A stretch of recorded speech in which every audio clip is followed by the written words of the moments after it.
Welcome to Bedtime Astronomy. Explore the wonders of the cosmos with our soothing Bedtime Astronomy podcast. Each episode offers a gentle journey through the stars, planets, and beyond, perfect for unwinding after a long day. Let's travel through the mysteries of the universe as you drift off into a peaceful slumber under the night sky. Okay, I want you to imagine something for a moment. Just picture this. You're walking down a regular street on a regular Tuesday.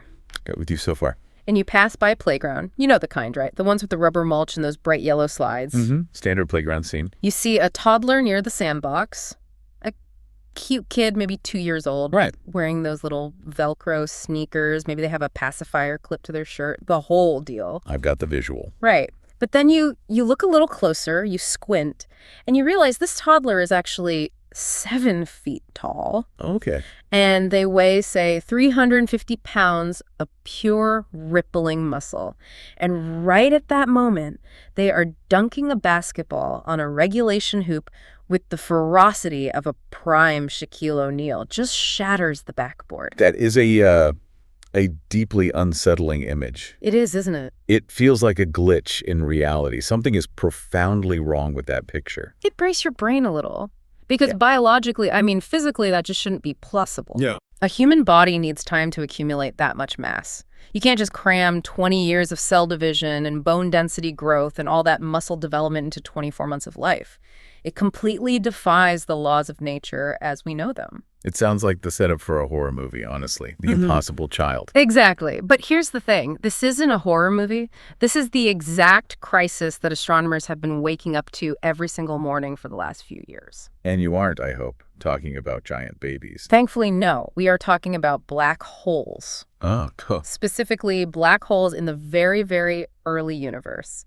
The James Webb Space Telescope, the JWST, has been acting like a time machine, right? It's peering back into this cosmic nursery. Right, the dawn of time, practically. And it keeps finding these, for lack of a better term, toddler black holes. And by toddler, we mean they exist when the universe was in its absolute infancy. Absolute infancy. We're talking about a time just a few 100 million years after the Big Bang. In cosmic terms, that is, moments after the starting gun went off. It's nothing. A blink of an eye. But here's the kicker. These toddlers, they're inexplicably massive. We're talking millions of times the mass of our own sun. Which just presents this enormous problem for physics. That's total paradox. Right. Physics, as we understand it, says they shouldn't have had enough time to eat enough matter to get that big. It's the giant toddler all over again. You can't eat enough pureed carrots in 2 years to become Shaquille O'Neal. It's a genuine cosmic conundrum. It really is. It's one of those fundamental problems that makes scientists just, pull their hair out. Right. Because if you follow the standard rules of astrophysics, the rules we've relied on for decades, the math simply does not add up. It's not even close. So you can't get from point A, which is a small, let's say, seed black hole, to point B, a supermassive monster. Not in the time allowed. But today, we might just have the answer. We're going to do a deep dive into a breakthrough study that was published just this month, January 2026, in the journal Nature Astronomy. And it comes from a team of researchers at Maynooth University in Ireland. This is incredibly significant work. I've been following the preprints.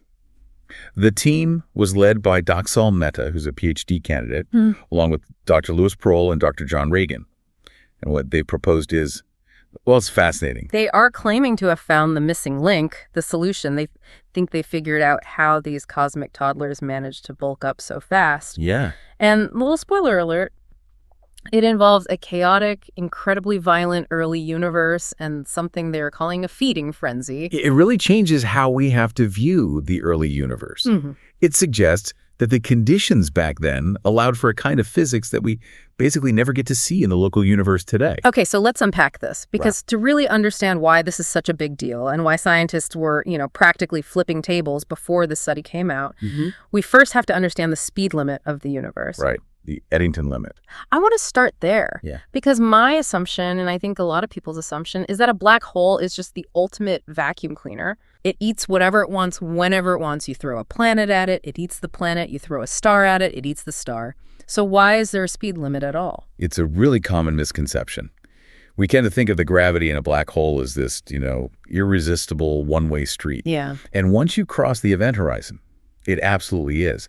But the process of getting to the event horizon, the eating part, the accretion, that's actually really messy. Messy how? Well, for a start, matter doesn't just fall straight in like a coin dropping into a well. It has angular momentum, so it swirls. Okay. It forms a disk around the black hole, an accretion disk. Yeah. The best analogy is probably water spiraling down a drain. Right, you can see it picking up speed as it gets closer. Exactly. As that material swirls, it's moving at incredibly high speeds. It rubs against itself. There's friction, a lot of friction. And friction creates heat. Immense heat. We're talking millions of degrees. And when things get that hot in space, they glow.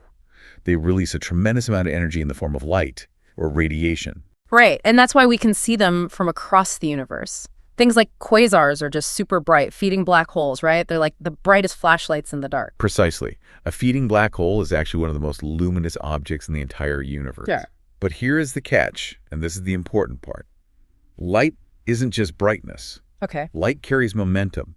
It exerts pressure, radiation pressure. So light pushes things. It does. It's a tiny, almost imperceptible force to us here on Earth, but it's real. If you stand out in the sun, photons are technically pushing on your skin. Huh. Now scale that up to the insane energy output of a black hole accretion disk. As it eats gas, it generates this brilliant radiation. That radiation pushes outward. Ah, so it's pushing against the very gas that's trying to fall in. Exactly. I see you've got it. It's a cosmic traffic jam. It's a battle. It's a perfect balance of forces. You have gravity, which is relentlessly pulling the gas in, and then you have the light, produced by that very same gas which is pushing the gas out. So what happens if a black hole tries to eat too much, too fast? It gets too bright. The outward pressure of the light becomes stronger than the inward pull of gravity. So it literally blows its own food away. Precisely. It burps, for lack of a more scientific term. Well, that's amazing. It's like, okay, stick with me here. It's like if I tried to shovel food into my mouth, but I have a high-powered leaf blower strapped to my face, pointed away from me. The faster I try to eat, the harder the leaf blower blows the food right off my spoon. That is a very vivid analogy, but yes. Yeah. That is essentially the mechanism. It is a self-regulating system. The black hole basically says, okay, I'm full, and the radiation pressure pushes the incoming gas away, stopping the meal. And this limit, this balance point, that's the Eddington limit. That's the Eddington limit. Named after Sir Arthur Eddington, the British astronomer, it is the cosmic speed limit for growth. It dictates the absolute maximum rate at which a black hole can consume matter under normal conditions. And you said this limit is strict. In the local universe, the universe we see around us today, it is very strict. We see black holes adhering to this limit all the time. It's a fundamental check and balance that's built into nature. And this is where the math just completely breaks for those early black holes. This is why the giant toddler analogy is so apt. Right. This is the absolute heart of the paradox. Because we're seeing these monsters in the early universe. We're talking black holes that are tens of thousands, sometimes millions of times the mass of our sun. And they're existing just a few 100 million years after the Big Bang. Correct. A sliver of cosmic time. So, okay, let's just do the thought experiment. If you take a brand new baby black hole, say 10 times the mass of the sun, and you let it eat at the maximum possible speed right at the Eddington limit for 400 million years straight. Non-stop eating. Non-stop, maximum efficiency eating. How big does it get? Not big enough. Not even close. Not even in the same ballpark. You might, if you're really lucky and the conditions are perfect, get to a few thousand solar masses. Maybe. But not millions. So the math is off by orders of magnitude. It is completely broken. It's like finding that 7-foot toddler we talked about. Yeah. You can do the math on how many calories a baby can consume, how fast bones can physically grow. If you see a giant toddler, you know something else is happening. You know the rules you thought applied. Just don't.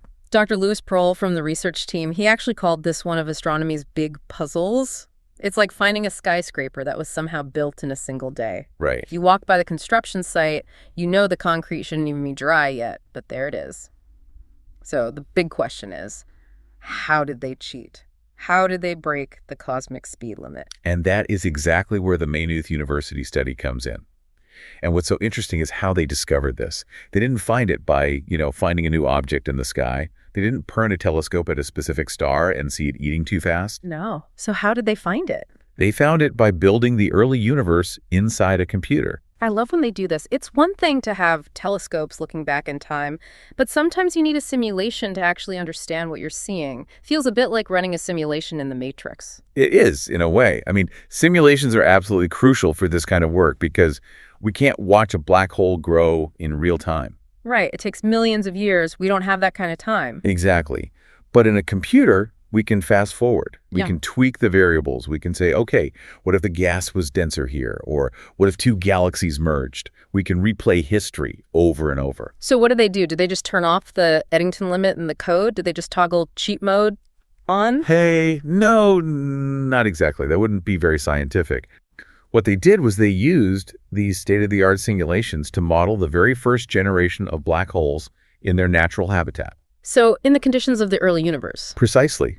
They wanted to see if there were any physical conditions, any set of circumstances under which that speed limit, the Eddington limit, could be broken naturally without inventing new physics. Did they find it? And they found a loophole. Of course there's a loophole. Nature always finds a way, doesn't it? They found a mechanism they call super-Eddington accretion. Super-Eddington accretion. That sounds like a marketing term for a very intense protein shake. Now it's super-Eddington accretion for maximum cosmic gains. In a way, it is exactly that for a black hole. It describes a scenario where a black hole manages to consume matter much, much faster than what is considered normal or, safe. But wait a minute, go back to the leaf blower, go back to the radiation pressure. If the physics says too much food creates too much light, which pushes the food away, how do you bypass that? How do they keep eating without blowing all their food away? The simulation revealed that this is only possible because the early universe was fundamentally different from the universe we see today. It wasn't polite, it wasn't orderly, it was chaotic. Chaotic how? Like just messy. Extremely dense. You have to picture the first galaxies as they're forming. These weren't the neat, grand spiral shapes we see today, like our Milky Way or Andromeda.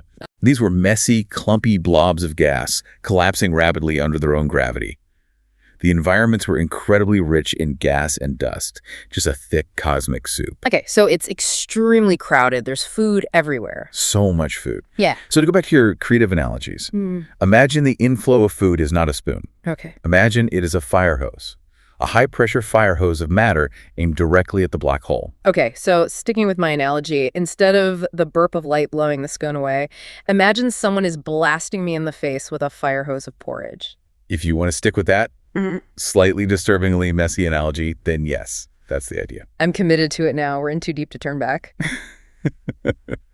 All right, so the inflow of gas from the surrounding environment is so intense and so dense that even though the black hole is producing these massive amounts of radiation to push it back, the sheer weight and momentum of the incoming food just overpowers the radiation. The food wins the fight. The food wins. And not only that, the radiation actually gets trapped. It's a phenomenon called photon trapping. The gas is falling in so fast that it literally drags the light down with it before the light has a chance to escape and push back out. Wow. So the burp never escapes. It just gets swallowed along with everything else. The safety valve fails completely. Exactly. The safety valve fails. Daxel Mehta, the lead researcher on the paper, described it perfectly as a feeding frenzy. That's such a visceral image, a feeding frenzy. It sounds like sharks in the water. It's the perfect term for it. They found that in these specific chaotic conditions, which crucially were common in the early universe, the black holes could just gorge themselves. They could grow spectacularly fast, far, far beyond the Eddington limit. And this solves the timing problem. This gets the toddler to be 7 feet tall. It does. If you allow for these periods of super-Eddington accretion, this rapid, unsafe fire hose style of eating, you can take a relatively small black hole and turn it into a giant in a very short cosmic time frame. You don't need hundreds of millions of years of slow, steady growth. You just need a short, intense period of absolute gluttony. This is huge.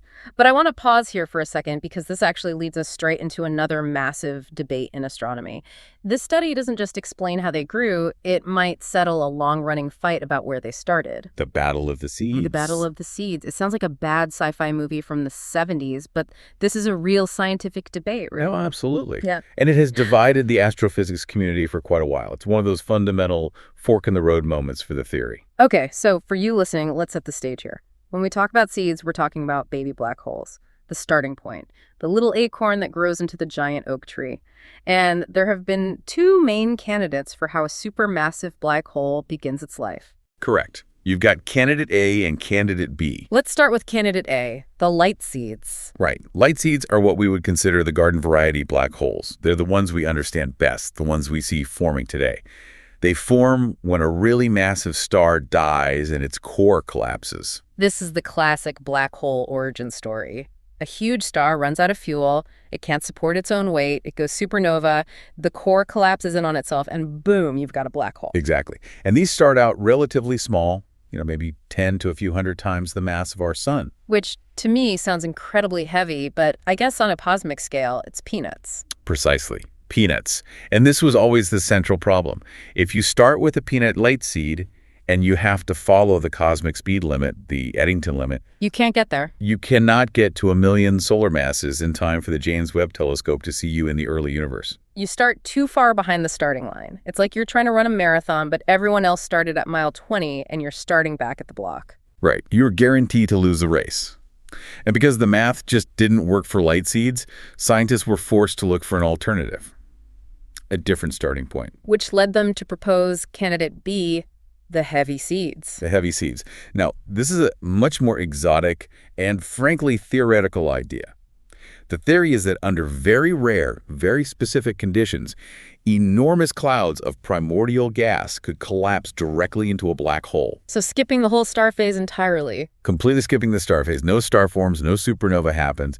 You just have this huge cloud of gas that in one catastrophic event collapses straight down into a black hole. And how big would these heavy seeds be from the get-go? Massive. The model suggests they could be up to 100,000 times the mass of the sun right at birth. Whoa. So they get a massive head start. They're not starting at the block, they're starting the race at the 25-mile mark. Exactly. And for a long time, most astronomers thought heavy seeds were required. They looked at the monsters JWST was finding and said, there is simply no way a light seed could get this big this fast. It must have started as a heavy seed. It was the only way the math worked without breaking the Eddington limit. But there's a big catch with heavy seeds, isn't there? A pretty significant one. There is a very big catch. We don't really know if they exist. We've never seen one. That does seem like a significant problem, basing your entire theory on something that might be completely imaginary. It is a problem, yes. Yeah. Heavy seeds require conditions that are just incredibly difficult to produce. You need a gas cloud that is pristine. Absolutely no heavy elements, no metals, no pollution from other stars. Okay. You need to keep it hot so it doesn't fragment and form lots of little stars. You need it to radiate away energy in a very specific way. They are, as Dr. John Regan from the Maynooth team put it, exotic. So you need everything to go perfectly, flawlessly right to get one of these direct collapse black holes. It's like a cosmic hole-in-one. So the community was left with this choice. On one hand, you have light seeds. They're common, we know they exist, but they're too small to work with the old rules. And on the other hand, you have heavy seeds. They're the perfect size, they solve the problem, but they might be total fiction. That was the dilemma, exactly. Common but inadequate versus perfect but maybe impossible. And this is where the Maynooth study just completely flips the table. Completely. Dr. Regan said it himself. Now we're not so sure. The simulations showed that you don't need the exotic, rare, perfect heavy seeds. Because of the feeding frenzy. Exactly. If you have that feeding frenzy, that period of super-Eddington accretion, then a regular, boring, garden variety light seed can grow fast enough to do the job. So the underdog wins the race. The common explanation works after all. The underdog wins. You can start small, just 10 solar masses, and as long as the environment around you is chaotic enough, as long as you have that fire hose of gas blasting you, you can become a titan. This feels like a huge paradigm shift.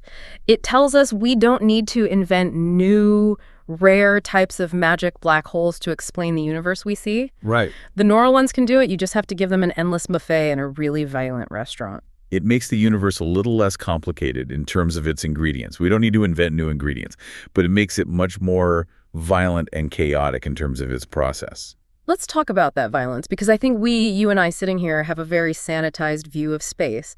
We look up at the night sky, it's quiet, it's still, the stars just twinkle gently, it looks peaceful. It's very peaceful from our vantage point. Yeah. But that's because we're looking at a snapshot of a retired universe. A retired universe, I like that. Well, compared to the early days, yes. Today, galaxies are relatively stable.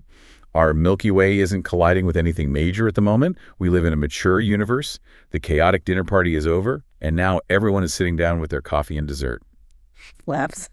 The coffee and dessert phase of the universe. I love it. But the Maynooth simulation suggests the early universe was a chaotic nursery.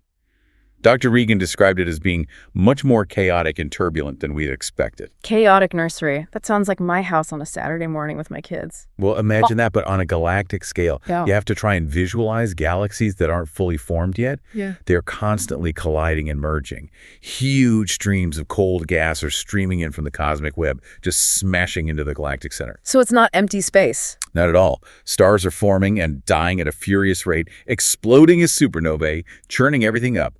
It wasn't a quiet emptiness. It was a dense, loud, violent, and frankly, very messy place. And because of that chaos, the study found another surprise. It's about the sheer number, the population of these black holes. Yes. This is a really key finding. See, if you need heavy seeds, those exotic direct collapse ones, then supermassive black holes should be rare. Right. Because the conditions needed to make a heavy seed are incredibly rare. So rare seeds equals rare giants.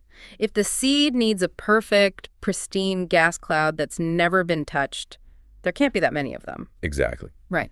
But if you can make a giant from a light seed, which are just formed from normal massive stars, then massive black holes should be everywhere. Because stars are everywhere. Stars are everywhere. Yeah. And since the simulation shows that this chaotic, gas-rich environment was the norm back then, not the exception. The conditions for this feeding frenzy were common.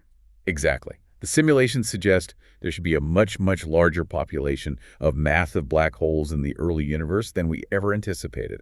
It wasn't just a few isolated monsters getting lucky. This kind of rapid growth might have been happening all over the place. That is a wild thought. Just these invisible monsters growing in the dark everywhere you look. It suggests the early universe was just teeming with these rapidly growing black holes. It completely changes the map. It suggests that if we could look back with perfect vision, we wouldn't just see a few bright spots where quasars are. We'd see a swarm of these things growing.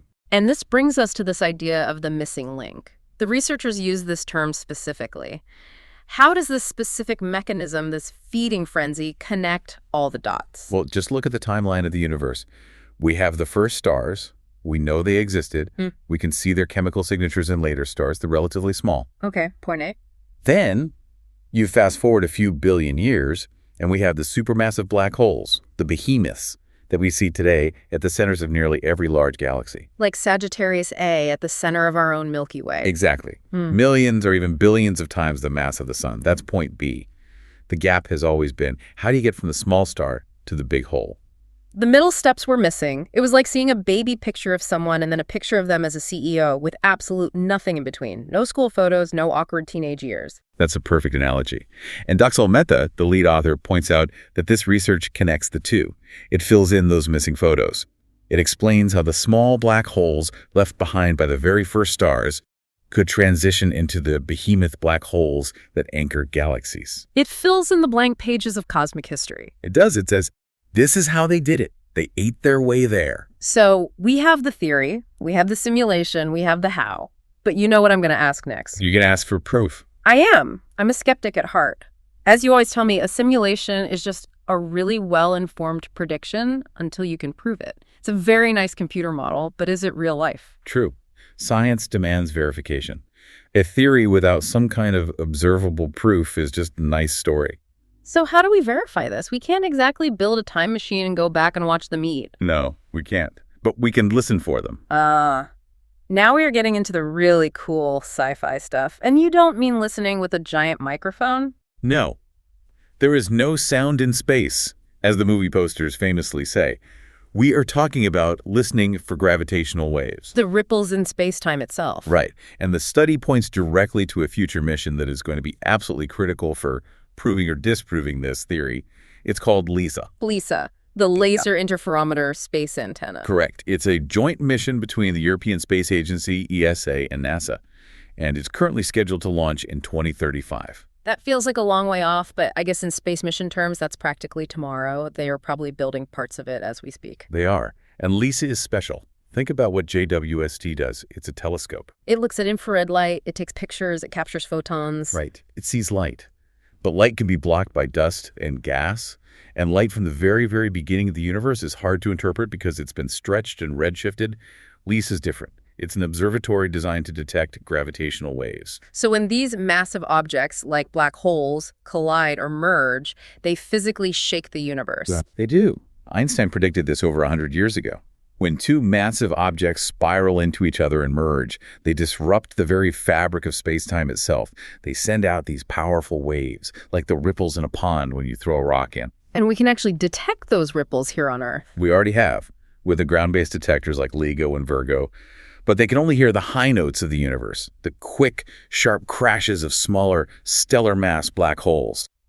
LISA is going to be in space. It will be 3 separate spacecraft flying in a perfect triangle formation millions of kilometers wide, constantly firing lasers at each other to measure their exact distance. That is just insanely cool. A triangle of lasers bigger than the orbit of the Earth around the sun. It is the ultimate listening device. And because its arms are so long, it can hear the low notes. It can hear the slow, deep rumbles of supermassive black holes merging.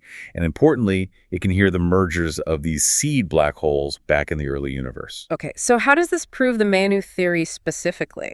Well, if the Maynooth researchers are right, the early universe was this chaotic nursery, absolutely full of these light seeds growing rapidly through these feeding frenzies. Right. In such a crowded, chaotic place, that means there should be a lot of mergers, a lot of collisions between these growing black holes. A lot of gravitational noise. A cosmic cacophony. If the simulation is right, LISA is going to hear a constant background hum from that era. It will be the smoking gun. If we hear that specific frequency of mergers, the sound of these intermediate mass, rapidly growing light seeds crashing into each other while gorging on gas, that proves they were there, and they were growing this way. And if we turn it on and we don't hear that sound, if it's quiet? Then the theory is probably wrong. It's back to the drawing board. Perhaps the heavy seeds are real after all. Yeah. But the simulation makes a very specific, testable prediction. We should hear them. LISA should hear them. So instead of just seeing a bright quasar, we'll be able to hear the chaos of their growth. It really adds a whole new sense to astronomy, doesn't it? Precisely. It allows us to build a census of the early black hole population, not by looking for their light, but by listening to the sounds of their crashes. It really is incredible how all these different pieces of science fit together. We start with the paradox from a space telescope, an impossible toddler. We use supercomputers to simulate a chaotic cosmic dining room. We realize the standard diet plan, the Eddington limit, doesn't apply because the food is being force-fed. And now we are building giant laser ears in space to listen for the evidence. It's the scientific method in perfect action. You see an anomaly, you model a potential solution, and then you make a prediction for what future observations will find. I want to circle back to something you said earlier about the ingredients of the universe. Sure. I find it oddly comforting that we might not need these exotic heavy seeds. There's something very elegant about the idea that the universe is built from simple, common blocks. You start with a star. That's it. You don't need a special 1 in a billion miracle cloud to make a monster. You just need a regular star and a whole lot of chaos. It is elegant. It follows a principle we often see in science called Occam's razor. The simplest explanation is often the best. It suggests that the complexity we see arises from the environment, not necessarily from the origin. Context is everything. It is. In a calm, orderly universe, a light seed black hole starves and stays small. In a chaotic one, it becomes a giant. That's a profound thought. We usually think of chaos as a bad thing. We want order. We want stability. If I told you your child's nursery was a chaotic, violent place, you'd call social services? You absolutely would, and rightly so. But in this case, for the universe, chaos was the engine of creation. Absolutely. Without that turbulence, without that violence and those chaotic gas flows, the black holes wouldn't have grown fast enough. And if they hadn't grown, they wouldn't have been massive enough to act as the gravitational anchors for the galaxies that formed around them later. The structure of our modern, stable, coffee-drinking universe we live in today owes its very existence to that early chaos. The chaos was a necessary constructive phase. It was the construction phase. You can't live peacefully in a house while it's being built. It's loud, it's dusty, it's dangerous. But once it's built, it provides a safe, stable home. We live in the house that chaos built. So let's just recap this big aha moment for everyone listening, because we've covered a lot of heavy physics here, and I want to make sure we really nail the takeaway. Let's do it. So, the mystery. How did black holes get so big so fast in the early universe? The impossible toddler paradox found by JWST. The old theory. Maybe they started out big to begin with, the heavy seeds, but we couldn't prove those seeds actually existed, and they required a set of physical conditions that was a bit too perfect, a bit too convenient. The new theory from this Maynooth study, they didn't need to start big. They started small as normal, common black holes from the first stars, the light seeds. But the environment they were born into completely changed the rules of the game. The early universe was a chaotic, dense, gas-rich, all-you-can-eat buffet. And in that chaotic buffet, they were able to break the cosmic speed limit. They went into a state of super-Eddington accretion. They entered a feeding frenzy. The gas fell in so fast that it trapped its own radiation, preventing the burp and allowing the black hole to consume matter at an absolutely exponential rate. Turning a cosmic peanut into a monster in the blink of a cosmic eye. And solving the paradox of the JWST observations without needing to invent any new or exotic physics. It's a fantastic story, and it really makes you wonder what else is out there hiding. How do you mean? Well, if the early universe was this dense, violent, screaming nursery full of these invisible monsters just gorging themselves on gas, what else is hiding in that data? What other impossible things were happening? That is the big question, isn't it? We're so focused on the things we can see with light, or the things we expect to see based on our quiet universe. But this study shows that processes we thought were impossible, like breaking the Eddington limit so dramatically, were actually happening all over the place, right under our noses, or, billions of years ago and billions of light years away. It's a good reminder to always keep an open mind. We build our models based on the physics we know and can observe here today. But the universe has gone through these incredible phases where the effective rules of the game were just different. So when LISA launches in 2035 and we finally turn those gravitational ears on, we might hear the mergers of the black holes we expect, but what if we also hear things we haven't even imagined yet? The dark ages of the cosmos might be a lot louder than we think. Indeed. It's a pretty humbling thought, isn't it? We're just sitting here in our quiet, calm corner of space-time, listening to the faint echoes of an incredibly violent past. A violent past that made our quiet present possible. Well, that gives us plenty to think about. A universe born in a feeding frenzy. A huge thanks to the team at Maynooth University, Dr. Mehta, Dr. Louis Prohl, and Dr. John Regan for giving us a glimpse into that chaotic nursery. It's truly fascinating work. I, for one, can't wait to see what the LISA mission brings back. Or I should say, what it hears. And a big thank you to you for listening. Keep looking up, keep listening, and keep wondering what else might be hiding out there in the dark. Until next time.